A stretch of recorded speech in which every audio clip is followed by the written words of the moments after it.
Cristiano Ronaldo, according to the latest numbers I'm looking at right now, is worth just 10 million euros. 10 million. Less than a bunch of players you've never even heard of. Meanwhile, one team at this World Cup is worth, on paper, more than 1.5 billion euros. That's Ronaldo's value times 150. Today we're counting down the most expensive squads at the 2026 World Cup, from the cheapest to the most expensive. And at the end, we'll find out if that money actually means anything on the pitch. Before we start, one note. These numbers come from Transfer Market, the global standard for player valuations. Some other sources, like Transfer Room, give slightly different figures, but the overall ranking of teams is almost always the same. So if a number looks a little off compared to what you've seen elsewhere, don't worry. The range is basically the same. Let's start at the bottom of the table, because that's where the more interesting stories are. Qatar, the host of the last World Cup, now has the cheapest squad in the tournament. Their entire team, on paper, is worth around 20 million euros. Jordan is in roughly the same range.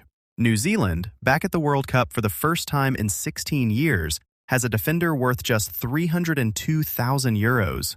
And yet, that same player has become one of the most talked about names in his group.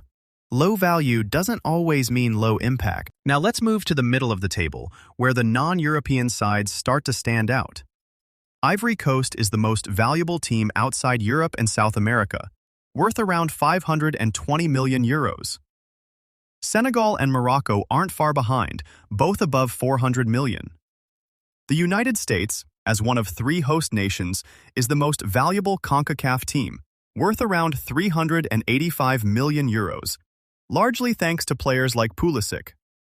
Japan leads the way for Asia, worth around 270 million. Those were the middle-of-the-pack teams.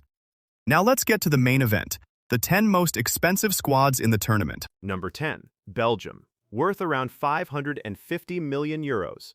Belgium's golden generation with Hazard, De Bruyne, and Lukaku is winding down. Right now, Jeremy Doku is the only genuinely high-value player left on this roster. This team looks more like a rebuilding project than a squad at its peak. Number 9, Norway, worth around 590 to 640 million euros. This one's interesting. Norway's value is almost entirely tied to one man, Erling Haaland, who at around 230 million euros is the most valuable player in the entire World Cup. One single player is worth more than half the teams on this list, combined. Number 8, the Netherlands, worth around 750 to 814 million euros. Unlike Norway, the Netherlands' value is spread out. Gravenberch, Timber, Gakpo, Van de Ven, all sitting above 70 million. That's real depth, not just one star carrying the team. Number 7, Argentina, worth around 800 million euros. And here's a nice bit of irony. Lionel Messi, on paper, is now worth only around 17 million euros. Argentina's real value right now comes from Julian Alvarez and Enzo Fernandez, each worth around 100 million. But this team has something no number can capture. The gold medal from Qatar 2022. Number 6, Brazil, worth around 900 to 930 million euros. Brazil is always near the top of these lists, but this time around, a lot of people think their on-field performance. Number 5, Germany, worth almost 950 million euros. Four-time world champion, just a few steps away from joining the billion-euro club. Musiala and Wirtz, each worth 100 million, are the backbone of that value. Number 4, Portugal, worth over 1 billion euros. And here's another interesting contrast. Cristiano Ronaldo, the face of this team, is now worth only around 10 million euros. But thanks to its new generation, Portugal has crossed the billion-euro mark anyway. This team no longer depends on Ronaldo. His name is just still on the jersey. Number 3, Spain, worth around 1.2 to 1.4 billion euros. Lamine Yamal, at around 230 million euros, is right up there with Haaland, meaning an 18-year-old is now the most or second most valuable player on the planet. With Pedri and Cubarsí behind him, Spain has built a young, expensive machine. Number 2, England, worth around 1.3 to 1.4 billion euros. Bellingham, Rice, Saka, Foden, England only has 5 players in their entire squad worth under 25 million. Nearly every single player who steps onto the pitch is worth several million euros. And at the very top, France, worth over 1.5 billion euros. The only team to cross the 1.5 billion mark. Kylian Mbappe, worth around 180 to 200 million euros, is the headline name. But the key detail is that France has 5 players valued above 100 million. That's not just one star, that's an entire army of elite players. Okay, now let's get to the real question of this video. If most expensive always equaled best, this list wouldn't even need a football match. You could just check the bank accounts of each federation. But that's not how it works. In this same tournament, teams like Turkey and Uruguay, both far more valuable on paper, have underperformed compared to cheaper teams like Cape Verde and South Africa. Money can buy you depth, options, and replacements when a player gets injured, but it can't buy heart, tactics, or whatever actually happens on the pitch.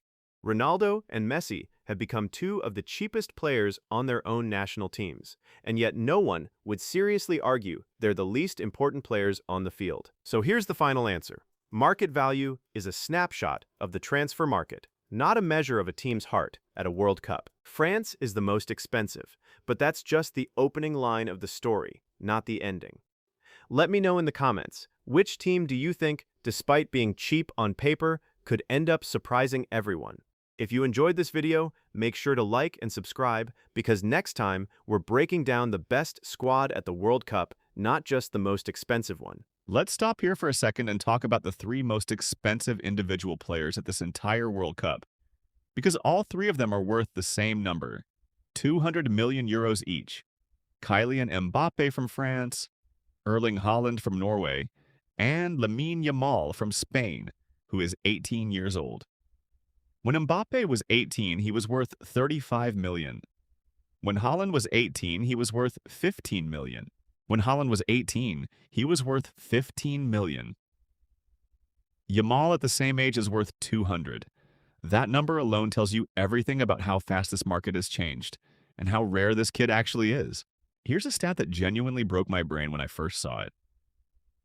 Erling Haaland, at 200 million euros, is individually worth more than the entire squads of Qatar, Jordan, Iraq, Curacao, Iran, New Zealand, Panama, Saudi Arabia, Cape Verde, South Africa, Haiti, Tunisia, and Australia. All 13 of those nations combined are worth less than one single player. 3 Haalands would be worth more than all 13 of those rosters put together. That is how extreme the gap is at this World Cup between the haves and the have-nots. Now here's where it gets embarrassing for the big spenders. After the group stage, someone did the maths on cost per point, and the results are brutal. Portugal spent roughly 202 million euros per point in their group. Colombia, who finished above them in the same group, spent just 43 million per point. Uruguay, with a squad worth 359 million euros, barely scraped 2 points in a group that included Cape Verde and Saudi Arabia. That's 174 million euros per point for a team that was supposed to walk through. And Germany, with nearly €1 billion worth of talent, lost to Paraguay. Paraguay, because here's the thing about this World Cup specifically. The upsets have been relentless. Australia, valued at 77 million euros, beat Turkey, who are worth 473 million. That's 6 times more expensive, and Australia just outworked them. New Zealand, the lowest-ranked team in the entire tournament, at 85th in the world, came back twice to draw 2-2 with Iran. Qatar held Switzerland. Cape Verde pushed Spain. And the lesson from every single one of those results is the same. The number on the price tag means nothing once the whistle blows. And just to make this even more interesting, Transfermarkt actually ran a full simulation of this tournament using squad values alone to predict every result. Their prediction for the winner of World Cup 2026? France. Which on paper makes complete sense. Most expensive squad, most balanced depth, 5 players above 100 million. But here's the question nobody can answer yet. Does the most expensive team actually win it this time? Because Argentina won in 2022, ranked 7th by squad value. Greece won Euro 2004 as the least valuable squad in the entire tournament. History is full of cheap teams lifting expensive trophies. One last thing before we wrap up, and this one's worth sitting with. France's squad averages 60 million euros per player. Per player. The highest average of any national team in the history of this competition. And it's not just the money, it's the age. Mbappe is 26. Yamal is 18. The core of this French team is young enough to be at the next World Cup, and the one after that. What you're watching right now might not just be the most expensive squad in World Cup history. It might be the beginning of the most dominant era any national team has ever built. Okay, now let's get to the real question of this video. If most expensive always equaled best, this list wouldn't even need a football match. You could just check the bank accounts of See you in the next video.